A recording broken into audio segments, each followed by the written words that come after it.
انہوں نے اپنے گھر والوں سے، اپنے نانا سے، اپنے والدین سے اپنی جو کہ جائیداد کے پیسے لے کر ایک خوبصورت مسجد جو کہ تعمیر کروانا شروع کر دی۔ پہلی بات تو یہ ہے کوئی کسی کو گناہ لے کے جاتا ہے نہ کوئی کھینچتا ہے، یہ جب تک انسان خود مطمئن نہ ہو۔ دوسری بات یہ ہے کہ ہر انسان کو اپنے اچھے برے کا پتہ ہوتا ہے۔ وہ ایک زندگی کا وقت تھا، ماضی تھا، وہ گزر گیا۔ اب مستقبل کے لیے جو اللہ تعالیٰ نے میرے لیے کھڑکی کھولی ہے اس کو میں بند کرنا نہیں چاہتا۔ آپ نائٹ فنکشنز بھی کرتے تھے، ناچ گانا بھی کرتے، تمام بری عادات آپ نے مبتلا۔ جی چاروں صوبوں میں مکمل گئے ہیں، ہر جگہ پہ گئے ہیں اور اس جگہ پہ پہنچے ہیں جہاں کوئی سوچ بھی نہیں سکتا۔ اصل زندگی کا مزہ وہ تو یہ ہے نا، پہلے والی زندگی تو ایسی تھی کہ جیسے گاڑی میں بریک نہیں ہوتی، تو جو اب والی زندگی اس میں بریک ہے۔ چلا پانچوں نمازیں پڑھتے ہیں؟ الحمدللہ، اللہ تعالیٰ کی رحمت سے میرے پاس پیسے کہیں سے بھی نہیں آئے، مجھے کچھ پیسے میرے نانا سے ملے، کچھ میں نے اپنی والدہ سے لیے، کچھ میرے پاس تھے، الحمدللہ تو ہم نے لگا دیے۔ آپ نے بولا ہے کہ آئی جی صاحب کو مسجد کیوں دے دی، وہ اس لیے دے دی، اور وہ کیسے پہنچے، وہ اس لیے پہنچے کہ یہ میری ماں کی اور میرے حاجی صاحب کی دعاؤں سے ہم وہاں پہنچے۔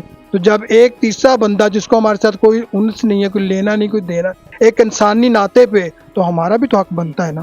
السلام علیکم، این پی جی میڈیا کے ساتھ میں ہوں میاں ارسلان۔ ناظرین، آپ نے اکثر اوقات ٹرانسجینڈروں کو جو کہ نیگیٹیوٹی میں اور غلط کاموں میں اور بہت سی ایسی جو حرکتوں میں دیکھا ہوگا جس کی وجہ سے خواجہ سراہوں کا ایک جو امپیکٹ ہے وہ سوسائٹی میں ایک نیگیٹو ہوتا ہے۔ لیکن آج میں آپ کی ملاقات ایک ایسے خواجہ سراہ کے ساتھ کروانے جا رہا ہوں جس نے اپنی تمام جو کہ گمراہی اور بدکاری والی زندگی کو چھوڑ کر اللہ تبارک و تعالیٰ کے ساتھ اپنی زندگی وقف کر دی اور آج یہ راہ ہدایت پر ہیں۔ اور راہ ہدایت پر ہونے کے ساتھ ساتھ انہوں نے اپنے گھر والوں سے، اپنے نانا سے، اپنے والدین سے اپنی جو کہ جائیداد کے پیسے لے کر ایک خوبصورت مسجد جو کہ تعمیر کروانا شروع کر دی۔ میرے ساتھ رجب عرف ننی موجود ہے، آئیے ان سے جانتے ہیں کہ مسجد پر کتنی لاگت آ چکی ہے اور پھر تعمیر کروانے کے بعد آئی جی پنجاب ڈاکٹر عثمان انور کو کیوں تحفے میں دی جا رہی ہے، یہ انہی سے جانتے ہیں۔ السلام علیکم جی بسم اللہ، وعلیکم السلام۔ جی رجب بھائی، کیسے ہیں آپ؟ الحمدللہ، اللہ کا رجب بھائی، مجھے پہلے اپنی اس زندگی کے بارے میں بتائیے گا جب آپ گناہوں میں جو کہ تھے اور گمراہی کی زندگی گزار رہے تھے، پھر اللہ پاک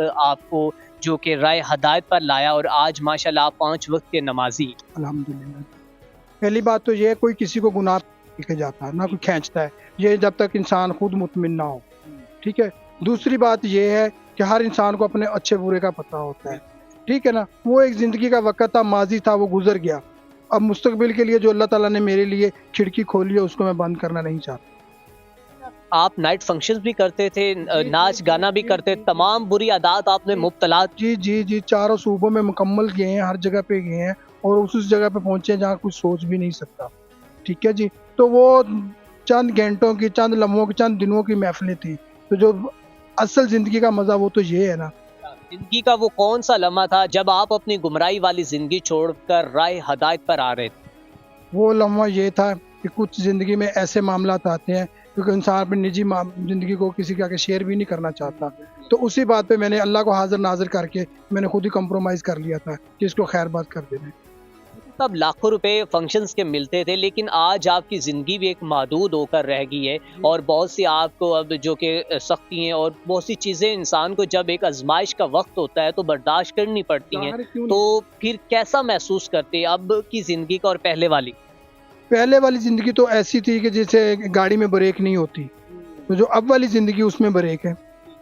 ٹھیک ہے۔ ماشاءاللہ 5 نمازیں پڑھتے ہیں؟ الحمدللہ، اللہ تعالیٰ کی رحمت سے۔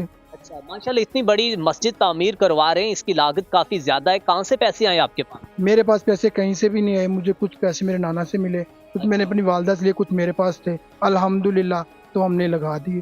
ٹھیک ہے، آپ نے اس کے لیے چندے والا ڈبہ نہیں اٹھایا، لوگوں سے نہیں مانگا؟ بھائی ساری زندگی تو چندہ مانگا تھا اپنے پیٹ کے لیے، اب مسجد کے لیے مانگتے تو کس نے دینا تھا؟ بولنا تھا یہ لوگ تو ناٹکیں ہی ہیں، تو اب بھی ناٹک کر رہے ہیں۔ تو اس وجہ سے جب اللہ تعالیٰ کے راستے پہ چلو تو اللہ تعالیٰ خود ہی اس کا کوئی ذریعہ بنا دے گا۔ جس نے مجھے زندگی دی ہے، پتھر میں کیڑے کو کھانا دانہ دن کا ملتا ہے، تو مجھے بھی اللہ تعالیٰ دے دے گا، تو اللہ تعالیٰ اپنے گھر کو خود بخود ہی اپنی رحمت سے نواز دے گا۔ کتنا سکون قلب ملتا ہے جب آپ اس طرح کی ایکٹیویٹیز میں جو کہ ملوث ہوتے ہیں؟ الحمدللہ، اب تو ایسے محسوس ہوتا ہے جیسے آج ہی اپنی والدہ کے گھر سے نکل کے ادھر آ رہے ہیں۔ اچھا، آپ نے مسجد تعمیر کروائی ہے، کتنے مرلے کی مسجد اور اب تک اس کے اوپر میکسیمم کتنی لاگت آ چکی؟ یہ تو مسجد 11 مرلے میں ہے۔ ٹھیک ہے۔ دوسری بات لاگت کی بات آپ کر رہے ہیں تو میں نے تو اس میں کبھی سوچا نہیں تھا، تو آج ہی پتہ چلا ہے کہ یہ 35-40 کے لگ بھگ ہو گئی ہے۔